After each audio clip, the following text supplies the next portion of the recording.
দেবকে বলছি, উদ্দেশ্য করে বলছি, আমি আগে কিছু বলবো, তারপরে একটি গান গাবো। মায়েদের উদ্দেশ্যে, আমার সকল গুরু ভ্রাতা মাদের উদ্দেশ্যে আমি কিছু বলবো, তারপর আমি গান গাবো। বলুক না, বলুক, যেমন ইচ্ছা, আপনার ইচ্ছা। স্বাধীনতা, স্বাধীনতা। দাঁড়াবো না, এখানে বসে সবার মুখ দেখতে।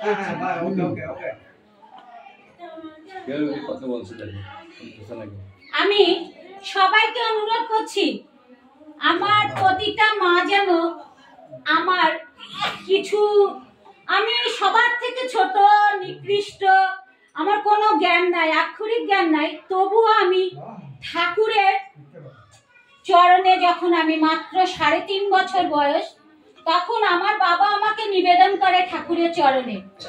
আমি যখন 3.5 বছর বয়স, তার কারণ আমার ঠাকুর দাদার নির্দেশ ছিল যে আদো কথা থেকেই, ঠাকুরের যে বাণী আছে, আদো কথা হতে জানি, করে করিয়ে যা শিখাবি সেইটাই হবে মোক্ষম ছেলে, হিসাবে চল নয় পস্তাবি। তা আমার দয়াল নিজে 1917 সালে আমার যে বড় মা, আমার যে বাবার ঠাকুমা, তাকে সৎ মন্ত্রে দীক্ষিত করে। ঠাকুর অনুকূলচন্দ্র নিজে আমার বড় মাকে সৎ মন্ত্রে দীক্ষিত করে। দোলনদা কিংবা সব ঋত্বিক দেবতায় যারা সৎসঙ্গের আন্দোলন কিংবা অনেক বই পড়েছে, তারা জানে যে আমার বড় মাকে ঠাকুর মেয়ে রূপে বরণ করেছিল এবং তার স্বাদ হয়েছিল আমার ঠাকুরের আশ্রমে রসগোল্লা দিয়ে। ঠাকুর কিন্তু রসগোল্লা প্রসাদ, সাদা মিষ্টি খুব পছন্দ করতেন। আমার বড় মা মনে মনে ফরিদপুরে আমার বড় মাকে দীক্ষা দেন ঠাকুর নিজে। আমার বড় মা বাড়ি থেকে মনে মনে চিন্তা করেছিলেন যে আমি একদিন ঠাকুরের আশ্রমে যে শুধু সাদা মিষ্টি খাবো পেট ভরে। পরম দয়াল শ্রী শ্রী ঠাকুর অনুকূলচন্দ্র অন্তর্যামী, সে ওখান থেকে বুঝতে পেরেছিল তার মেয়ে রসগোল্লা ভোগ খাবে, তার এই স্বাদ। আমার বড় মাকে ডাকযোগে চিঠি দিয়ে নিমন্ত্রণ করে, তুই চলে আয় হেমায়েতপুরে। আমার বড় মা হেমায়েতপুরে এসে ঠাকুর ভোগে নিয়ে যাচ্ছে রসগোল্লা। ঠাকুরের বড়, আমাদের বড় মা এবং ঠাকুরের বড় বউকে বলছে, বড় বউ, ওই যে সুশীলাকে ওই মিষ্টি, আমার ভোগের প্রসাদ অল্প কিছু রেখে তুই সব মিষ্টিগুলো নিয়ে আয়, আর সুশীলাকে ডাক দিয়ে নিয়ে আয়, ও সবে এসে পৌঁছালো। আলোচনা প্রসঙ্গে ওনার নাম আছে, সুশীলা আলোচনা প্রসঙ্গেও আছে এবং সৎসঙ্গের আন্দোলনে ওই বইতেও আমার বড় মার নাম আছে, সুশীলা বালা ঘোষ, আমার বড় মা। তার কারণ আমার রক্তে শ্রী শ্রী ঠাকুর অনুকূলচন্দ্রের বার্তা ভাই রক্ত। আমার ঠাকুর দাদা বলেছিলেন, যে বাচ্চা কথা বলতে পারে সে কেন নাম করতে পারবে না, সে কেন ইষ্টিভীতি করতে পারবে না।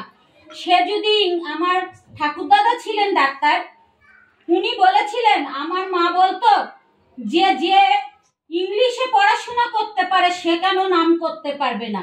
এখন আমাদের মায়েরা, আধুনিক যুগের মায়েরা এবং আমরা অতিরিক্ত বুড়ো হয়ে যায়নি, আমরাও ভাবি যে আমাদের নাতি নাতপুর কিংবা আমাদের ছেলেরা ইংলিশ শিক্ষায় শিক্ষিত হলেই হয়তো মনুষ্যত্ব বিকাশ ঘটবে। তা কিন্তু একদমই নয়, এটা আমি কখনোই মানি না। জয় রাধে। তার কারণ আমি মনে করি যে সৎ নাম যদি তাকে তা দয়ালের চরণে অর্পণ করা যায়, তবেই সে সৎ শিক্ষায় শিক্ষিত হবে এবং মা বাবাকে শ্রদ্ধা করবে, বড়দেরকে শ্রদ্ধা করবে, ছোটদেরকে ভালোবাসতে শিখবে। আমার বড় মাকে আমি কখনো দেখিনি, কিন্তু আমার ঠাকুমাকে সবসময় দেখতাম শুধু মুখে বলতো, দয়াল আমি তোমার কাছে কিচ্ছু চাই না, আমি শুধু চাই তোমার আরাধনা করতে করতে তোমার চরণ লাভ করি, আমি যেন বিছানায় পড়ে না থাকি। সেই আরাধনাটা কিন্তু আমিও দিনে 3 বার ঠাকুরের কাছে প্রার্থনা করি সবার জন্য, সবাই সুস্থ থাক, মঙ্গল থাক, ভালো থাক। কিন্তু আমি চাই আমি সুন্দরভাবে নাম করতে করতে এরকম সুন্দর শাখা সিঁদুর আলতা পরে ঠাকুরের চরণ লাভ করি। আমি কিন্তু সব সময় চাই আমার ঠাকুমা সকালে উঠে পুজো করেছিল, দয়ালের নাম করে প্রার্থনা করেছে। আমার ঠাকুর দাদা মারা গেছে, তখন আমার জন্ম হয়নি। বাংলাদেশ স্বাধীনের 3 বছর পরে আমি আমার মায়ের গর্ভে ছিলাম। আমার ঠাকুর দাদা আমার নাম রেখে গেছিল। আমার বাবার নাম ডাক নাম ছিল গৌর। বলেছিল গৌরের ঘরে যদি মেয়ে হয়, আমাদের বংশে মেয়ে বাঁচতো না, বলেছিল যদি গৌরের ঘরে মেয়ে হয় তবে এই নাম রাখবি এবং দয়ালের গলায় সোনার চেন পরিয়ে দিবি। আমার ঠাকুর দাদা বলেছিল। আমার ঠাকুমা আমাকে দেখেছে, আমি ঠাকুমাকে দেখেছি। আমার ঠাকুমা যদি আমি কোথাও গান গাইতাম কিংবা কোথাও মাতৃ সম্মেলনে যেতাম, বিয়ের আগে থেকে আমি আমার 15 বছর 8 মাসে আমার বিবাহ দাম্পত্য জীবন শুরু হয়, কিন্তু তার আগ পর্যন্ত আমি অনেক মাতৃ সম্মেলন, অনেক ঠাকুরের অনুষ্ঠানে গান বাজনা করেছি আমার বাবার সাথে। আমার বাবা এগ্রিকালচার অফিসার ছিলেন, তবুও তার যতটুকু সময় পেতেন ততটুকু সময় ঠাকুরের কাজে ব্যয় করতেন। আর আমাদের যে বাড়ি ছিল সোদপুর ঘোলা তীর্থ ভারতীতে, ওটা এখনো ঠাকুর বাড়ি নামে পরিচিত।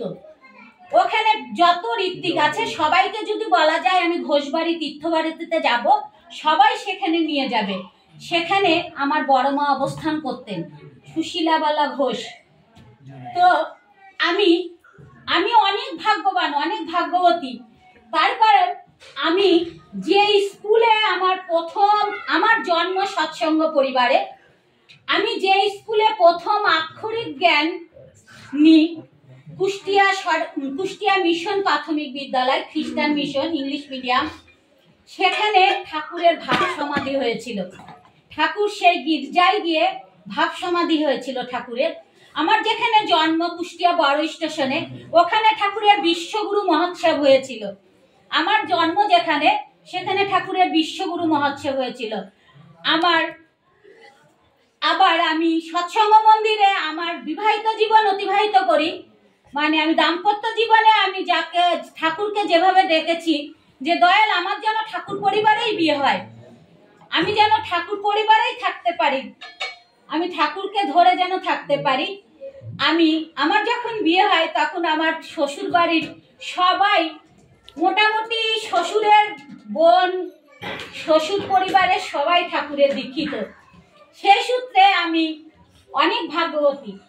আমি দয়ালের কাছে অন্য কোনো কিছু চাই না, কিচ্ছু চাই না, শুধু চাই সবাই আমাদের সৎসঙ্গী পরিবার যেন ঠাকুরের দর্শনটাকে ধরে রাখতে পারে। আমরা মায়েরাই কিন্তু পারি ঠাকুরের দর্শনটাকে। সবার কাছে আমার অনুরোধ, আপনাদের সবার কাছে অনুরোধ, আপনাদের বাচ্চাটাকে আগে দয়ালের চরণে অর্পণ করেন, তাকে দয়ালের নাম দিয়ে বেড়া দেন, তারপরে স্কুলে ভর্তি করেন। আগে আপনারা কেউ স্কুলে ভর্তি করবেন না, বাচ্চাকে দয়ালের চরণে অর্পণ করে তবে তাকে স্কুলে ভর্তি করেন। আক্ষরিক জ্ঞান মানুষের গোলামি শেখায়, মনুষ্যত্ব জ্ঞানের বিকাশ ঘটায়, শাস্ত্রীয় জ্ঞান।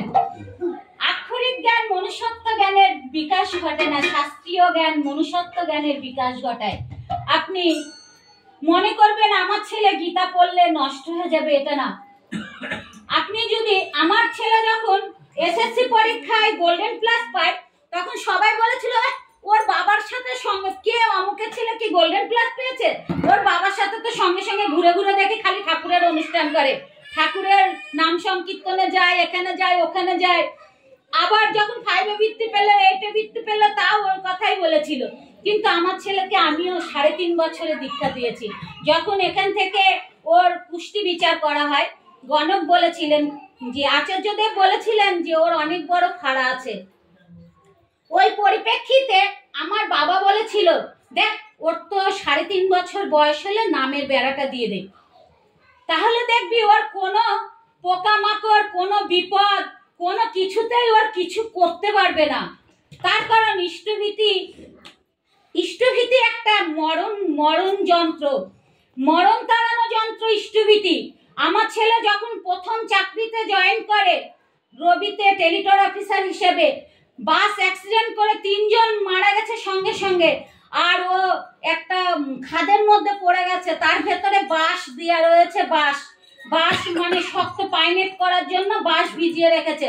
ও জানালা ভেঙে ওর উপরে যায় বসে আছে।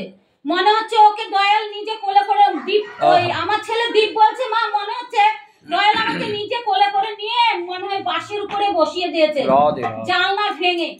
তাহলে আমার যদি নাম দিয়া না থাকতো, ও যদি ইষ্টভীতি করে না বেরোতো, তাহলে আমাদের একমাত্র সন্তান দীপ আমি ফেরত পেতাম না। আমি অনেক পরীক্ষা করেছি, দয়াল পারে না এমন কোনো কিছু নাই, এমন কোনো কিছু নাই দয়াল করতে পারে না। দয়াল সাক্ষাৎ ভগবান, সে জ্বলন্ত আগুন।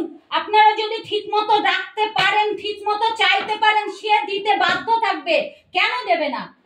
আপনারা যদি ঠিক মতো মনোযোগ দিয়ে চান, তাকে সেই পথে পরিচালিত করতে পারেন, সে জ্বলন্ত আগুন অবশ্যই দেবে, অবশ্যই দেবে। আমি বলছি সে দেওয়ার জন্যই আসছে। সে আমাদেরকে বলেছে, তুমি হাজার হাজার পাপ করো, তবুও আমাকে একবার স্মরণ করো, আমি তোমাদেরকে বাতাসের আঘাতও সইতে দেব না, আমাদেরকে বাতাসের আঘাতও সইতে দেবে না। সে কতখানি মূল্যবান কথা বলে গেছে, আমরা কেউ বুঝি না। আমরা ইষ্টভীতিটাই ঠিক মতো করি না, ধ্যানই ঠিক মতো করি না। আর এখন বেশিরভাগ মেয়েদেরই দেখি ঘুম থেকে উঠে আগে আখার পাশে চলে যায়, আগেই উনুনের পাশে যায়। স্বামী চলে যাবে, ছেলে চলে যাবে, স্কুলে নিয়ে যাবে, কেন? তাহলে ভোরবেলা ঘুম থেকে ওঠো, সূর্য উদয়ের আগে ঘুম থেকে ওঠো, আগে স্নান করবে, আগে ইষ্টভীতি করবে, তবে উনুনের পাশে যাবে। যারা দীক্ষিত সব মায়েদেরকে অনুরোধ করছি, আগে বাসি কাজ সেরে স্নান করে ইষ্টভীতি করে আপনারা উনুনের পাশে যাবেন। নাম ধ্যানের মাধ্যমে অনেক আপনারা বলবেন আপনার কেন এত রোগ? হয়তো এটা আমার পূর্ব জন্মের কোনো পাপের ফল। আমি নিশ্চয়ই পাপ করেছি, আমি কেন পাপ করব না? আমি যেহেতু মানুষ, আমি তো নিশ্চয়ই পাপ করেছি, কিন্তু আমার অনেক অসুখ, আমি তবুও আমার মনের একটা বল আছে, দয়াল আছে। আমাকে কখনো, আমি দয়ালের কাছে যা চাই আমি সেটা পাবই। আমি একদম 100% গ্যারেন্টি দিয়ে বলছি, আমার দয়াল আমার কথা শুনবে না কেন? সেরকম ডাকার মতো ডাকতে হবে। করো নির্ভর হও নির্ভয়। আর আমি মায়েদের উদ্দেশ্যে বলছি, স্বামীর প্রতি টান যেমনই, ছেলেও জীবন পায় তেমনই। স্বামীর প্রতি টান থাকতে হবে। আমাদের স্বামীর প্রতি টান যদি না থাকে, আমাদের সুসন্তান আসতে পারে না। স্বামীর প্রতি অবশ্যই টান থাকতে হবে। প্রতিদিন আপনারা সকালে উঠে ইষ্টভীতি সারার পর স্বামীকে এবং শ্বশুর শাশুড়িকে প্রণাম করবেন। সবাই শ্বশুর শাশুড়ি বড়রা থাকবে, তাদেরকে প্রণাম করুন এবং স্বামীকে প্রণাম করবেন আগে। সে আমার ইহজগতের মালিক। আমি ইহজগতে কিভাবে চলবো, ভালো থাকবো কি মন। এই দেখুন না, কালকেই আমি এত অসুস্থ হয়ে গেছিলাম, আমাকে ধরে শুধুমাত্র নাম ধ্যান করেছে। রাত্রি 2টো পর্যন্ত আমাকে ধরে শুধু নাম ধ্যান করেছে। আমি এত অসুস্থ হয়ে যাই, যখন মাঝে মাঝে শুধু নামের মাধ্যমে বাঁচে আছি। আমাকে ধরে শুধু নাম ধ্যান করছে। সে আমার ইহজগতের মালিক, তাকে অবশ্যই প্রণাম, সে প্রণাময় নিও তাকে অবশ্যই। প্রত্যেক স্বামী বউদেরকে আমি অনুরোধ করব, সবাই সকালে উঠে শীতেতে সিঁদুর করবেন, কপালে সিঁদুর করবেন, টিপটা একটু কম করবেন। আমি কিন্তু 34 বছর বিয়ে হয়ে গেছে, আমার 34 বছর পার হয়ে চলে গেছে, আমি কোনো দিনও সিঁদুর ছাড়া টিপ পরিনি। আমি সকালে স্নান করে সিঁদুর পরি। আমাকে কেউ দেখে বুঝতে পারবেন যে আমি সকালে সিঁদুর পরেছি? আমি সকালে স্নান করে সিঁদুর করব, পরের দিন সকালে ঘুম থেকে উঠবো, আমার সিঁদুর এরকমই থাকবে। সবাই একটু সিঁদুর করতে চেষ্টা করবেন, টিপ করা বন্ধ করবেন। তার কারণ আমাদের ব্রহ্মা, এই কপালের মাঝখানে থাকে ব্রহ্মা। আমরা যদি প্রতিদিন আঠা দিয়ে টিপ দিতে থাকি, তো ব্রহ্মার গায়ে আঠায় আঠা হয়ে যাবে, আর ওখানে আর সিঁদুর লাগবে না, ওটা আঠাতে বন্ধ হয়ে যাবে ব্রহ্মার চোখ। জয় গুরু, জয়। আমাকে মাফ করবেন, আমি অনেক কিছু বলে ফেলেছি, খুব ভালো কথা বললাম। আরেকটু করে 1 চামচ বলে দেন। অনেক মারা মেয়েদের দীক্ষা দেয় না, বলে শ্বশুর বাড়িতে গিয়ে কি হবে।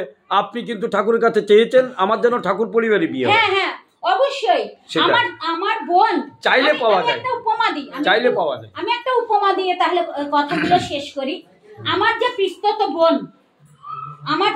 বোন দয়ালের কাছে না না চাইলে কিন্তু পাওয়া যায় না, নিষ্ঠাভাবে চাইতে হবে।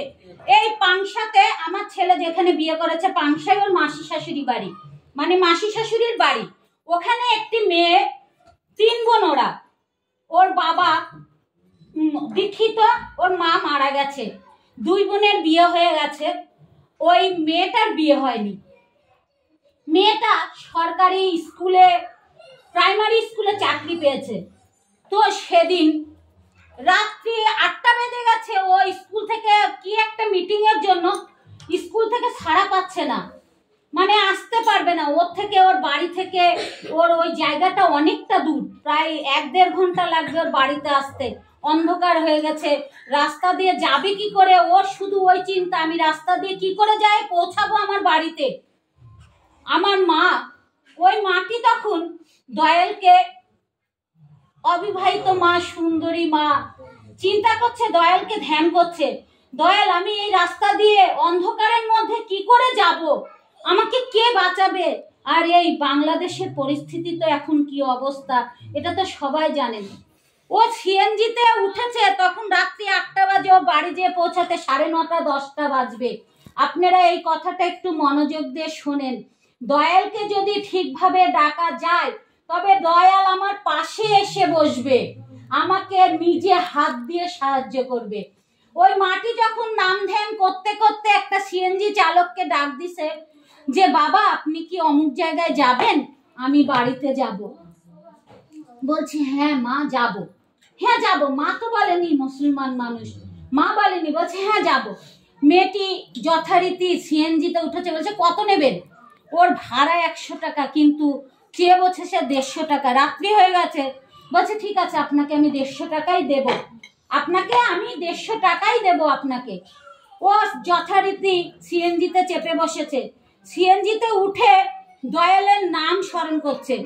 আর সিএনজি ওয়ালাকে বলেছে আপনি ওই সিএনজির ভিতরে যে চুনি বাল্বগুলো জ্বলে, ওই বাল্বগুলো জ্বালিয়ে রাখেন, আমার অন্ধকারে ভয় লাগছে। তার কারণ পৌরসভার লাইট তো ওই রাস্তায় নাই, ও যে রাস্তা দিয়ে বাড়িতে প্রবেশ করবে সেই রাস্তায় পৌরসভার লাইট নাই। 1.5 ঘন্টা ও সিএনজির মধ্যে থাকবে। বলছে আপনি ওই লাইটটা জ্বালিয়ে রাখেন। সিএনজি ওয়ালা লাইটটা জ্বালিয়ে রেখেছে। এবার ও পেছন, ও যথারীতি সিটে বসে আছে, আর ঠাকুরের নাম যথাভাবে স্মরণ করছে, সে বীজ নাম জপ করছে। আর ওই সিএনজি ওয়ালা খালি ঘুরে ঘুরে ওকে এরকম করে দেখছে, শুধু ঘুরে ঘুরে এরকম করে দেখছে। ওর ভেতরে আরো ভয় হয়ে গেছে যে আমার তো আরো কিছুটা রাস্তা আছে, অন্ধকার, ভিড়, ঝোড়ঝাপ, আমি কেমন করে ওখানে পৌঁছাবো বাড়িতে, দয়াল তুমি আমাকে ঠেকাও। যথারীতি 10টা, 10:15টার ভেতরে ও বাড়ির সামনে গেটে, বাড়ির ঘরের দরজার সামনে পৌঁছেছে। পৌঁছানোর পর সিএনজি থেকে নেমেছে, নেমে ও 150 টাকা সিএনজি ওয়ালার হাতে দিচ্ছে। তখন এবার সিএনজি ওয়ালা খেপে গেছে, বলছে কি আপনি আসলেন 2 জন, কেন আমাকে 1 জনের ভাড়া দিচ্ছেন? আপনি সঙ্গে 2 জন আসলেন, আপনি কেন 1 জনের ভাড়া দিচ্ছেন? আমি 1 জনের ভাড়া নেব না। এই নিয়ে ওই মহিলার সাথে, ওই মেয়েটার, আমার ওই মার সাথে বিশাল ঝগড়া বেঁধে গেছে, বিশাল আকারে। আর বাবা দরজাটা খুলে দিছে। বাবা তো বাড়িতে একা, মা নাই। বাবা দরজাটা কি হয়েছে বাবা, কি হয়েছে? দেখেন আপনার মেয়ে 2 জন আসলো, আর আমাকে 1 জনের ভাড়া, একটা পুরুষ মানুষ ওনার সঙ্গে আসছে, একজন পুরুষ মানুষ ওনার সঙ্গে আসছে, উনি কেন 1 জনের ভাড়া দিচ্ছে আমাকে? এই কথা বলছে। মেয়েটা বলছে না কোনোদিনও না, আমি একা আসছি। তখন ওই মেয়েটার বাবা ভেতরে ডেকে নিয়ে গেছে ঘরের ভেতরে। তো ওদের দরজার উপরে আমার ঠাকুরের এই যে এই ছবিটা লাগানো, একদম এই ছবিটা ঠাকুরের ওদের দরজার উপরে বড় বাঘ ছবিটা লাগানো। তখন ওই সিএনজি ওয়ালা বলছে এই যে এই পুরুষ মানুষটা ওনার সঙ্গে আসছে, এই যে আপনার মেয়ের সঙ্গে, ওই পুরুষ মানুষটা এই আমার ওই মেয়েটা আপনার মেয়ের সঙ্গে আসছে, আপনার মেয়ে কেন মিথ্যা কথা বলছে? তখন ওই মেয়েটার বাবা ওই সিএনজি ওয়ালাকে প্রণাম করে বলছে, বাবা তুমি আমার দয়ালকে দর্শন করছো, আমি কিন্তু দয়ালকে দর্শন করতে পারিনি, আমার মেয়েও পারিনি, পাশে বসে আসছে, তুমি অনেক ভাগ্যবান, অনেক ভাগ্যবান। তাই বলে সিএনজি ওয়ালা 400 টাকা ওই বাবা 400 টাকা ওনার হাতে দিয়ে বলছে, বাবা তোমাকে আমি অনেক ধন্যবাদ দিচ্ছি, তুমি আমার দয়াল আমার মেয়েকে বাঁচাইছে, আমার দয়ালের সাক্ষাৎ পাইছো তুমি, তোমাকে অনেক ধন্যবাদ। তাহলে ঠাকুরকে ডাকলে পাওয়া যাবে না, আমরা মারা যদি বাচ্চাকে এরকম ভাবে মানুষ করি, এটা বিশ্বাস করেন না? ঠাকুর আমাদের সাথে আছে, আমি বিশ্বাস করি। এটা কুষ্টিয়ার পাংশার ঘটনা। হ্যাঁ, আমি বিশ্বাস করি, আমি বিশ্বাস করি। মেয়েটা শুধু এখন এত সুন্দর জায়গায় বিয়ে কুমারী বয়সে দীক্ষা নিলে এই সুবিধা কি হয়, ঠাকুরকে ডাকলে কুমারিত্ব ঘটবে না?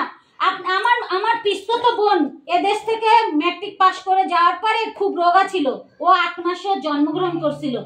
তো আমরা নিয়ে গেছি কলকাতা, ইয়েতে নিয়ে গেছে আমার বাবা নিয়ে। আমার বাবা কলকাতাতে থাকে, এখনো আছেন, আমার বাবা এখনো টিউশনি করেন। তো আমার বাবা ওকে নিয়ে যেয়ে বিয়ে দিচ্ছে। ওর পরিবার কিন্তু কেউ সৎসঙ্গ দীক্ষিত ছিল না, কিন্তু আমার বোনের যাজনে আমার ওই ভগ্নিপতির পরিবার সমস্ত সৎসঙ্গে দীক্ষা নিছে। বউ ভাতের দিন শ্বশুর থেকে শুরু করে শাশুড়ি, স্বামী, ভাসুর, স্বপ্নার ভাসুর সবাই ঠাকুর মন্ত্রে দীক্ষা নিচ্ছে। ওর আচরণ এবং ব্যবহারে সৎসঙ্গ মন্ত্রে যদি কোনো মেয়ে দীক্ষা নেয়, আপনারা প্রত্যেক মেয়েকে বিয়ের আগে 5 বছরে দীক্ষা দেন। আমি বলছি ওদের ভাগ্য সুপ্রসন্ন, ওদের মতো ভাগ্যবতী কেউ নাই। আমি 3.5 বছরে দীক্ষা নিয়েছি। আমি কেন ঠাকুরকে ডাকে আমি পাইনি? আমি সৎসঙ্গ পরিবার পাইনি? আমি তো পাইছি। আচ্ছা, জয়গুরু, সবাইকে জয়গুরু। অনেক কিছু বললাম, মাফ করে দেবে। আলোচনা করলেন কুষ্টিয়া নিবাসী শ্রদ্ধেয় স্বপনদার সহধর্মিনী দীপা দে মহোদয়া, শ্রীমতী দীপা দে।